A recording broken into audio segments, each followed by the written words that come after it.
Step into the haunting world of Silent Hill, where darkness and mystery consume the abandoned town. Join me as I dive into the 2006 film that still haunts audiences to this day. From its creepy score to its psychological horror, Silent Hill left a lasting impression on audiences and continues to be a cult classic. So grab your flashlight and join me as we uncover the secrets of this disturbing tale on this episode of Patio Commentary. Hi, my name is Matt Jarbo. Welcome back to another episode of Patio Commentary. Today we're going to be diving in to what I feel is one of the better video game adaptations during a time when video game adaptations were not great. If you recall, the early 2000s, there was a lot of problems with stuff like Uwe Boll movies, which I know there's a big hatred for that guy. I have a soft spot, to be honest with you, and I would love to actually sit down and have a conversation with him about his video game movies because yeah, they ain't perfect, but there's a certain je ne sais quoi I want to say about those particular films. But today we're going to be talking about one of the better ones. We're going to be talking about Silent Hill. Now, if you don't know what Silent Hill is, this is a quick synopsis. It's a 2006 supernatural horror film based on the video game franchise of the same name. The movie follows Rose, a desperate mother who takes her daughter Sharon to the eerie town of Silent Hill in search of answers about her daughter's disturbing nightmares. Upon arriving, Sharon disappears and Rose is forced to navigate the foggy and desolate town filled with otherworldly creatures, strange cults, and a dark history. Yeah, Silent Hill, it's fun. It's a fun movie. It definitely has, I believe, held up since it came out in mid 2006. And it's one that I've been wanting to rewatch for a long time. And so the beauty of Patio Commentary is that allows me the opportunity to dive in to something that I want to watch again. And of course, I sat down and watched this movie the other night, and it got me really thinking about the future of Silent Hill. It got me thinking about the video game franchise and how great that is, and looking forward to Silent Hill 2 being remastered. And of course, that is the one that I think a lot of Silent Hill fans are desperate to see coming back, is that game being remastered, especially if you happen to be a Resident Evil fan, not the movies, but the games, and how they've been remaking. They're up to number 4 right now, and those have been really bringing a lot of new players into that world that definitely weren't alive when those games first came out, and Silent Hill is going to be the same way. And so I'm really, really, really hopeful that the remaster of number 2 is pretty good. But of course, on Patio Commentary, we don't talk about video games all the time. There will be some conversation, I'm sure, but this is all about how a movie came to be, who wrote it, who directed it, how it got made, my thoughts on the film, and of course, talking about its legacy. So before we dive in, I want to ask everyone who's listening to this, wherever you get your podcasts, to please either subscribe or leave a review on Apple Podcasts. It really, really helps. So thank you all for the 5-star reviews you've been leaving the show. I really do appreciate that. And if you want to go a step further and you want to help out the show, check out patreon.com/Matt Jarbo. Great way to help out. Just a couple bucks a month keeps everything going. And of course, the more patrons we get, the more I'll be able to do, the more newer movies I'll be able to cover. So with all that out of the way, let's dive into how Silent Hill was made. Now, you may not know this, but the director of the movie is a man named Christophe Gans, who is best known for directing the 2001 French film Brotherhood of the Wolf, which is a really good movie and one that you should definitely check out. He's also known for having directed 1995's Crying Freeman, which is based on the manga. I'm not a big anime guy, but I've seen the Crying Freeman anime, and those are weird. But the movie apparently got really good reviews, and that actually plays into how this whole thing came to be. So if you have seen Crying Freeman and you recommend it, let me know. I'll find a way to check it out.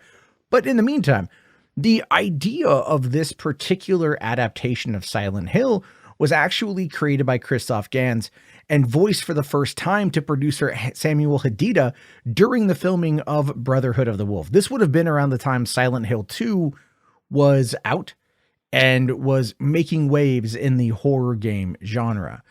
It was from here that Gans was able to team up with writer Nicholas Boukrieff, if I'm saying that wrong, I apologize, to tackle the script.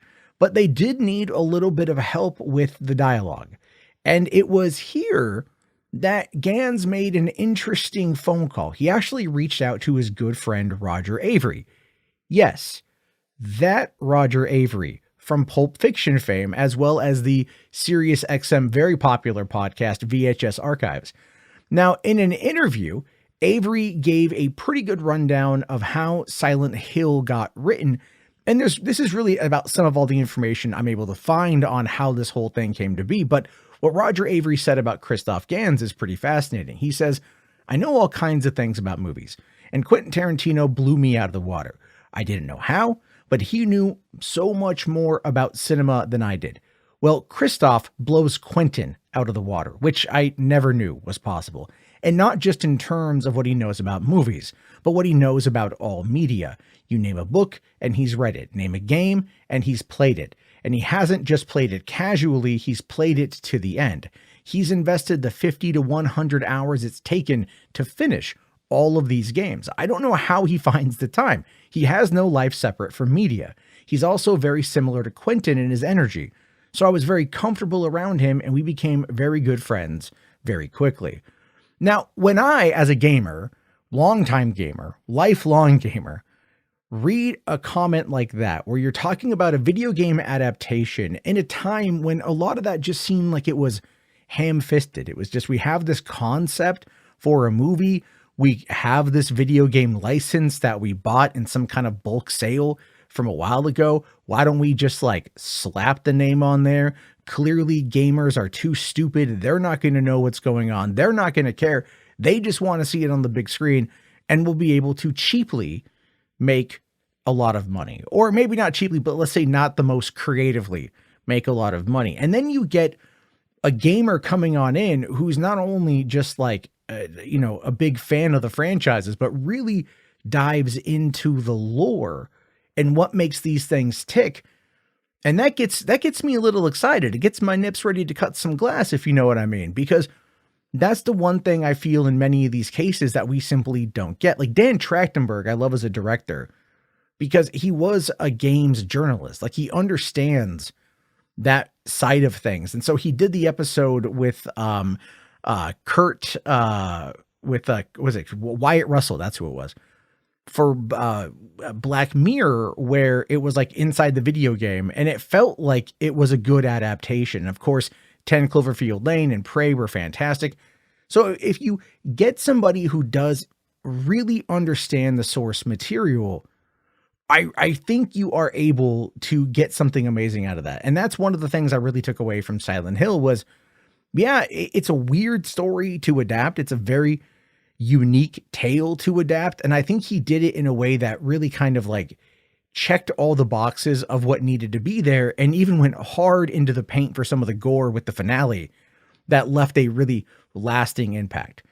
Now, Roger Avery does go on to talk about how Christoph Gans got the gig for Silent Hill. So he says here, "So what Christoph did is make a presentation on video, cutting together scenes from Silent Hill and other movies, and he put it all together on his own dollar. Additionally, he did a videotape interview that he then had translated and sent over to Konami and Akira Yamaoka. Yamaoka watched it and immediately said, 'Oh my God, this is the guy.' Christoph had also done Crying Freeman, so was already highly regarded because of how immensely faithful he was to the author's vision. I, on the other hand, this being Roger Avery, commonly reinterpret the material." Now, again, if you have a person who is faithful to the artist's vision, that's going to go a long way. If you recall how 1993's Super Mario Bros. The movie came to be, Mario was not Mario. That movie was not Mario. I love that movie. I have nothing ill to say about that movie, but it wasn't Mario. And Nintendo knew that back in the 1990s. They didn't care. They felt that the brand was too strong to fail due to a bad movie, which is true, but they simply didn't care about any kind of artistic integrity, which is why I do think the upcoming Super Mario Bros. Movie will probably end up pulling in about $1 billion, but we'll get to that one down the road. Now, going back to Roger Avery, he does talk a little bit here about how he got in on the rewrite of the script. So this would be Christoph Gans, calls me up and says, "Roger, I've written a script with Nicholas. It's in French and we'd like you to write the dialogue for it. The movie's going to be in English and my English is not so good, so all we need you to do is write the dialogue." I was in the middle of several other jobs. I had a pending job and then another job after that, but I said it was something that I could do. I could squeeze it in. And I'd done the exact same thing, only for free on Crying Freeman. I did the Silent Hill adaptation for very little money because Sam is a close friend. This would be the producer, Sam Hadid, and Christophe is a close friend. And I wanted to live in Paris for a while on the Rue de Saint-Péray. If I'm mispronouncing that, I apologize. They rented me an apartment in Paris, and I went to hang out with Christophe every day in Sammy's office. I quickly discovered that they didn't just want to make the material they had and have me rewrite the dialogue for it. They wanted me to completely change and conceptually re-explore everything. They wanted me to come up with completely fresh material and somehow stay faithful to the game, which is not as easy as it sounds. If you're remaining precisely faithful to moments in the game and coming up with new themes, it's difficult to do. We ended up spending several months just hammering out a completely new draft, running everything past Nicholas, and completely reinterpreting what the two of them had done. We sat down and played the game every day and observed its many different movements. I have to say, the dialogue in these games is very badly written. Have you ever heard of the game Zero Wing? All your base are belong to us. Make your time, gentlemen. Someone set us up the bomb. That's usually the quality of the translations. So we attempted to go through and smooth it out to help it make sense. Yes, again, as a gamer, that is a massive, massive thing. It shows you an attention to detail. Oftentimes the translations are pretty bad. When Avery's bringing up these memes, he's talking about these memes that were a thing in the early 2000s. Now, one of the interesting elements about Roger Avery's involvement is that he's listed as being the only writer on the movie, which is obviously not true. Clearly, Christophe Gans and Nicholas were definitely involved, but for some unknown reason, he's the only person to receive that particular credit. And it's credit that he probably doesn't fully want to take, but at the same time, I mean, I haven't heard him say anything about that specifically.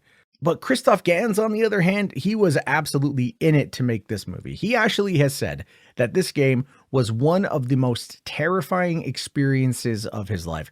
He described it as an experiment with a unique and independent world that is both captivating and frightening. He actually sent numerous letters to the copyright holders in an effort to obtain the rights to make a film adaptation. And like I said, he had already gone on to do that 37-minute video with Japanese subtitles that he showed to Konami's board of directors. And this is, again, when the company soon realized that this was like the only director among the major studios who truly understood the game. And if you watch the movie, I really think that is something that comes through. I think that's one of the reasons why there's a long-lasting, endearing feeling towards this movie with a lot of people out there, because it is definitely, you know, for its time, to be fair, but there's elements of it that still very much work and are very creepy and very much tie in to the kind of oddities of the game, the nuances of the game, and really were just fun to watch. So while they were working on the movie, they decided to kind of pick a real world location as the basis for Silent Hill, for the town. So they came up with a town called Centralia, Pennsylvania. This is actually something that Roger Avary had come across. This is an abandoned town with a near 40-year-old coal fire burning underneath it. And Centralia planted the seed for what was developed into the cinematic version of the town. In fact, if you've watched the movie, they talk about there being a fire. They talk about there being like a coal fire under the town. That's why it's shut down. I mean, they really do play up this like Western Virginia coal mining town myth. And I think that works out pretty well considering what they were trying to do with setting up the mythos for how Silent Hill was something that people were kind of protecting, if you will. Fast forward to September 19th, 2003, and the film was officially given the green light and granted a $50 million budget. The principal photography kicked off a little under 2 years later in April 25th, 2005, and it was shot on sound stages in Toronto as well as other parts around Canada. Additionally, there was some filming that took place in Alma College. But when they first shot in Brantford, Ontario, this only lasted a few days. The decaying downtown strip that was used for most of the film was a section of Colborne Street. The street was picked because it didn't need many modifications as areas of the rest of the town, because this downtown section was already in a state of decay. But ever since then, it's been cleaned up pretty nicely. And the other great thing was a lot of the buildings downtown were abandoned, and so they were easily dressed up for the filming. The movie had a production schedule of approximately 90 days, and when the movie got wrapped up, Sony ultimately came in and picked up the distribution rights for $14 million for the United States and Latin American countries, and the movie was eventually released on April 21st, 2006. And I remember going to see it opening weekend and walking out going, yeah, this was pretty damn solid. Now, the movie itself is one that requires, I think, like a bit of, suspension of disbelief going into. Obviously, if you've played the games, you know the general concept. They travel to Silent Hill, something happens, it is clearly a person looking for somebody else or looking to get out of there and encountering all the monsters. The movie attempts to set up some kind of mystery in the beginning. Obviously, you've got the little girl Sharon who sleepwalks, has these nightmares, and no one knows why this is happening. Her mother, Rose, played by Radha Mitchell, is just at the end of her rope. We don't really see any kind of build up towards that. The movie decides to start off with Sharon sleepwalking and almost falling off of a ravine into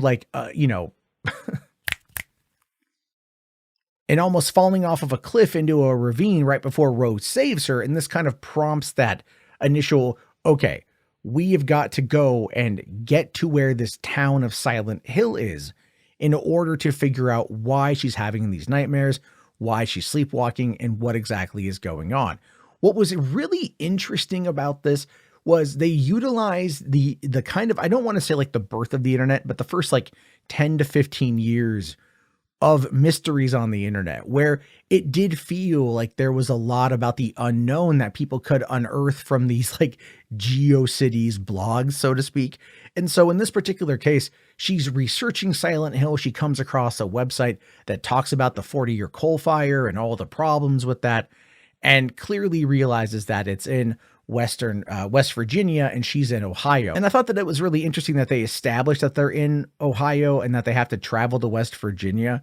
It doesn't really play into the movie in any conceivable fashion because you don't know how far the distance is from their house to where Silent Hill might be. And this is where it does get a little confusing because the next scene really after the opening of the movie is Rose and Sharon after school apparently, and they're like in some field and it's really sunny and it's bright and it's meant to convey this nice warm feeling, mother and daughter bonding moment. And then Rose is like, well, we're going to go to Silent Hill and we're going to go here. And so at this point she leads Sharon back to the car and they drive away and they're going into West Virginia, it looks like, or they're already there, I guess. And then at the end of the movie, eventually the authorities lead the husband back out, right? And that like to the exact same spot. So there's really no like passage of time to truly understand just how far it is. And not that it matters, but it's just those little details that I kind of pick up on because I'm trying to just like put it all together in my head. But from there, they try to go to the gas station in order to get information about where Silent Hill is. And this is where they catch the attention of Laurie Holden, who plays Sybil Bennett, the motorcycle officer who happens to find the mother-daughter combination a little bit weird and suspects that there might be something amiss. And so ultimately she pulls over, Rose and Sharon, and Rose decides to just make a path towards Silent Hill, runs through a broken down gate. And then all of a sudden there's a woman in the road and the car kind of skids out and it all cuts to black. And then she wakes up and she's in foggy Silent Hill and Sharon is gone. In the meantime, her husband, played by Sean Bean, Christopher Da Silva, is trying to figure out where the hell they went to. He's worried. He's upset. They fled. So here's where your B story kicks in. And this is where it starts to kind of play into the online mythos and that there's something really kind of weird happening with Silent Hill because he uncovers the website and he uncovers information that that's where they're going. So he heads off in that direction. And when he gets to the bridge that she ran through, he finds the cops. He finds Detective Harry Mason, played by Kim Coates, who is like trying to, help him understand what's going on and figure everything out. But then it juxtaposes back to in the city and Rose is still trying to find Sharon. At this point, we start to get to the weird noise that signals like the beginning of day to night, where Silent Hill goes from being a completely foggy, burnt out coal town to this weird kind of body horror driven demonic nightmare. And I really love the way that that plays out, because especially how it just shows you the walls like start to lose all their paint. And then all of a sudden, here comes all the rust. And here's where the monsters are, really. And it starts off obviously with like Rose finding some guy who's been relatively crucified to this wall, but he's still alive. The movie does attempt to showcase a fair amount of body horror in the first instances of the movie, right? It shows a bunch of what appears to be coal miners just like torn to shreds, or they're strung up. Their bodies are just displayed. They're dismembered, disemboweled, obviously, all those things. And it unfortunately does look a little bit on like the cheap side to me, but I still really enjoy when like the little babies come out, because even though the CG is from 2006, we've obviously come a long way. They're still creepy. You know, as Rose is trying to get away from those dancing babies, I just remember playing the game and going like, yeah, those things, F those things. I don't want to deal with those guys. But eventually Rose and Sybil team up when they encounter Pyramid Head, and that leads them to uncovering a cult who has been trying to survive inside this church, inside Silent Hill, since the fire happened in the 1970s. So well over 32 years, these people have been living in purgatory, if you will. And Pyramid Head is violent as all hell, man. When he grabs that one girl, Anna, and he picks her up and he like just tears off her clothes and then grabs her chest and literally just like fillets her skin, pulls it off in one fell swoop and hucks it. That scene looks amazing. That scene absolutely looks amazing. And this is when the movie, I think, really takes this very interesting and unique turn away from like kind of like bad CG body horror to an extent. I mean, there was some good stuff with like the Colin guy in the bathroom, the janitor who was clearly a pedo. There was some crazy shit with that was really cool. But like when they get into the cult stuff, this is when it goes super creepy, because the vibe I get out of this is the same kind of doomsday cult that was living under the ground in beneath the Planet of the Apes. You know what I mean? Like they all kind of operate the same way. Anyone who threatens the status quo or might be different or so on and so forth is deemed a witch. And they use that as a way to just kill anybody. And that's the whole story you find out with the baby, because like, Deborah Kara Unger plays Dahlia, and she ends up giving her daughter, Alyssa, over to Christabella, who is her sister, who leads the cult. And they end up literally burning her alive over hot coals as a way to sacrifice her to, cleanse things, to bring back the light, to push back the darkness. And of course, as a result of all that, it ends up unleashing literal purgatory, hell on earth, the apocalypse, if you will, on Silent Hill, and condemns them all. And it's through that you're like, okay, this now took an entirely interesting turn, because the villains of the movie are not even really the monsters in Silent Hill.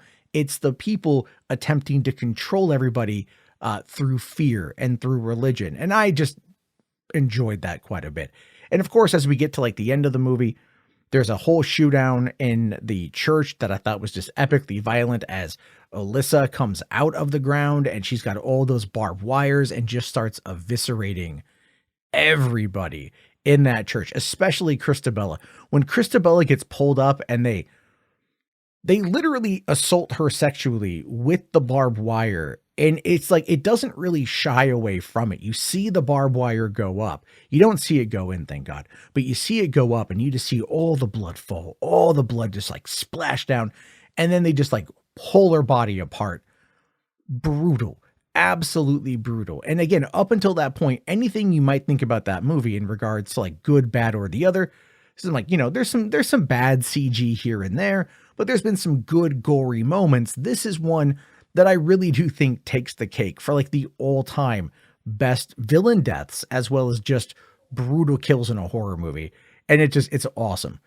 And so after that, obviously, she takes out everything, but she spares Sharon and Rose and Dahlia, her mother, who probably has paid enough. And Sharon and Rose leave Silent Hill and travel back home, but the world is still foggy. Silent Hill has expanded across and past just the boundaries of the city. And when they get back home, they realize they're in like another dimension. And Christopher, the husband, can't see them. Can't see them, can kind of feel them, thinks that they're there, but there's this disconnect. And that's where the movie ends, really.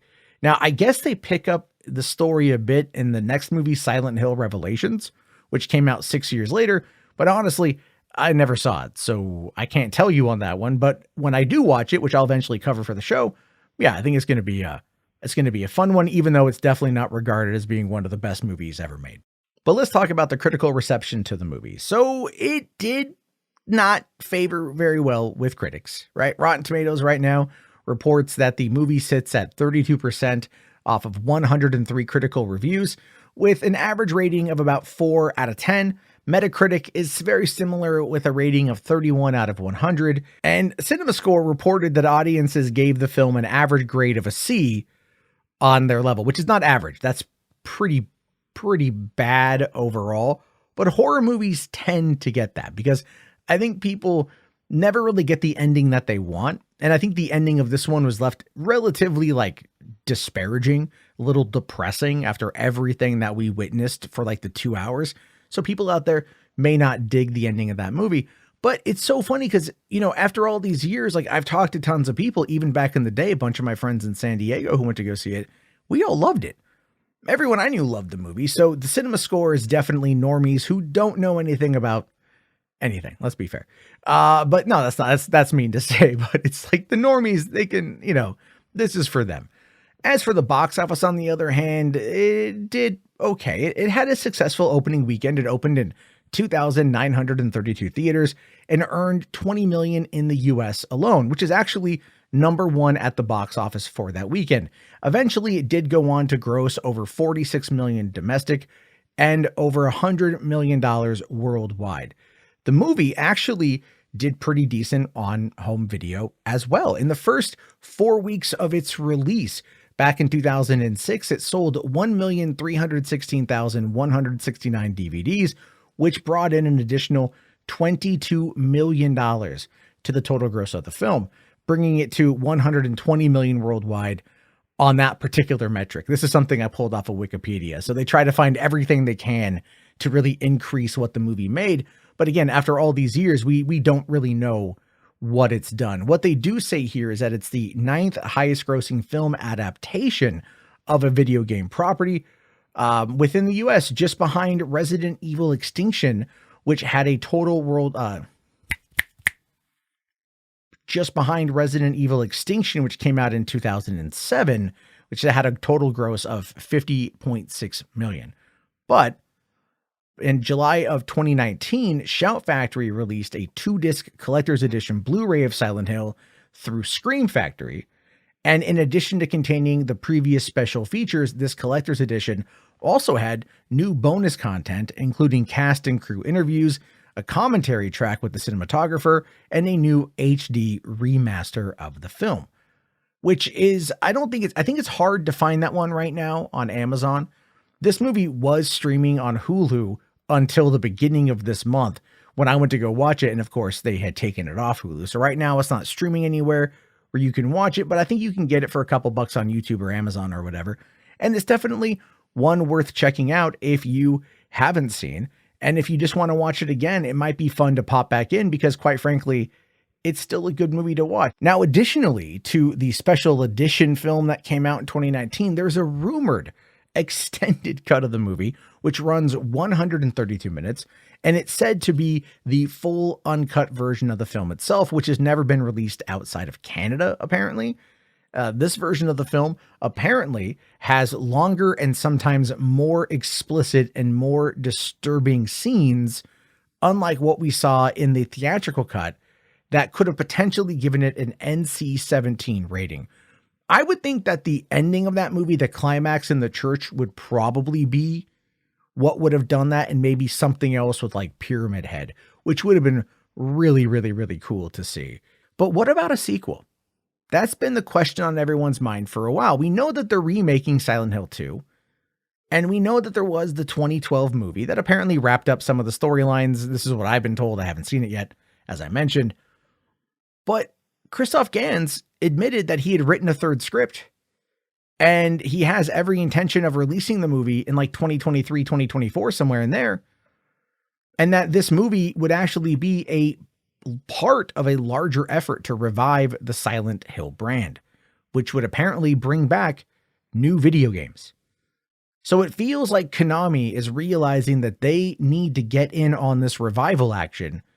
And not only are they going to do the remake of number 2, but they want to continue the franchise, which they should, because the closest thing we had was PT back in 2014, and that never went anywhere past a demo because of the whole Kojima fallout. But whatever this new movie might be, I really want to see it. I think Christoph Gans did a good job with Silent Hill. I want to see how it all comes together, and I look forward for more. But again, I leave it to you. What are your thoughts, your opinions? Let me know. How did you like Silent Hill? Good, bad, or the other? Let me know wherever you can. If you're watching this on YouTube, please leave a comment. If you're listening to this on podcasts, please leave a review on Apple Podcasts or anywhere you can. And of course, check out patreon.com/Matt Jarbo if you guys want to help keep the show afloat. And tune in next week for Valentine's Day's episode, where I talk about the 1980s classic, My Bloody Valentine. I'll talk to you guys later. Have yourself a great week. Thanks for listening, and peace out.